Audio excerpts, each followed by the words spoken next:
Welcome back to Wilson and Parcell.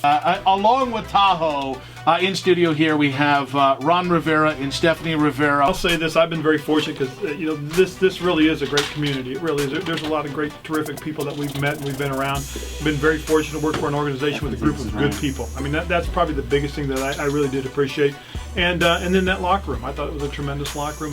And Stephanie can speak to it too, because her getting involved in the community and the people she's worked with has been really cool. The best part is getting to know the people and to realize the first year we were here, I was trying to figure out who we wanted to get involved with, and what was amazing was how generous the community is. I mean, there are galas and fundraisers every week here, and people come out and support so many different great causes. So I was just trying to figure out what maybe be a little underserved, and that's why we got together with Humane Society and Ronald McDonald House, and of course USO of North Carolina, because that's Ron's passion with his dad being in the military. I think the one thing that the people wanted to kind of hear, the first thing people wanted to hear was of where you are with this. Instead of having me dangle in the wind, whether we won or lost, and then having to say, oh, he's on the hot seat, he's not.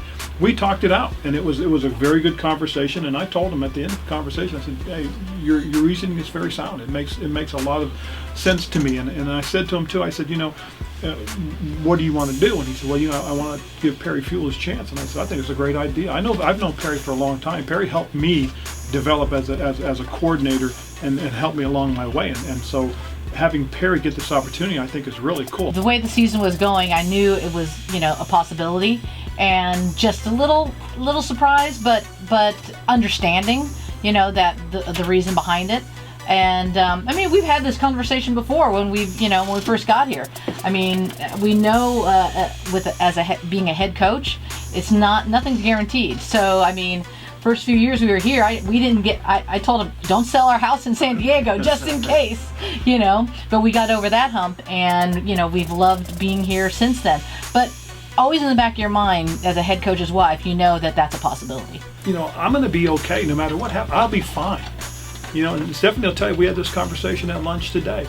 There's only one thing I'm worried about, and that's my family. I told Stephanie and Courtney, I said, I'm worried about Stephanie, I'm worried about Christopher, I'm worried about Courtney and the dogs, but but that's it, right?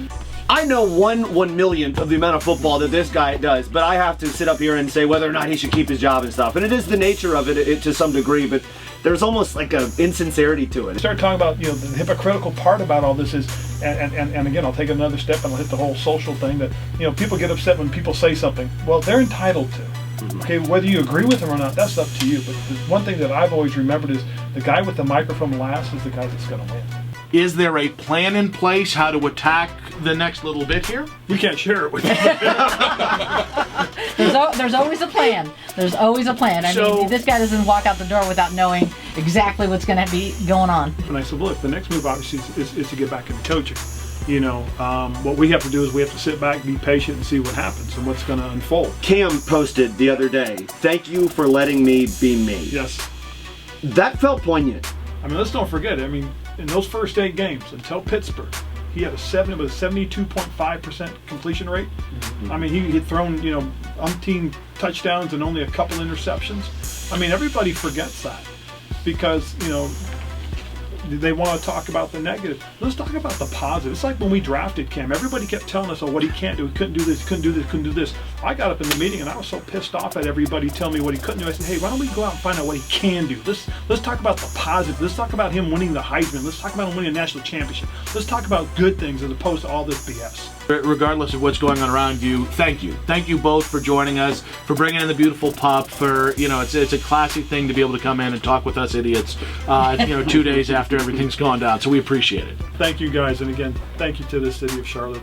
It really has become a second home. Yeah, we're happy to help, and we're just glad that you guys. You saw the love we were getting. It's like Ron keeps teasing me. You keep crying all the time. I'm like, it's happy tears, because people are so kind.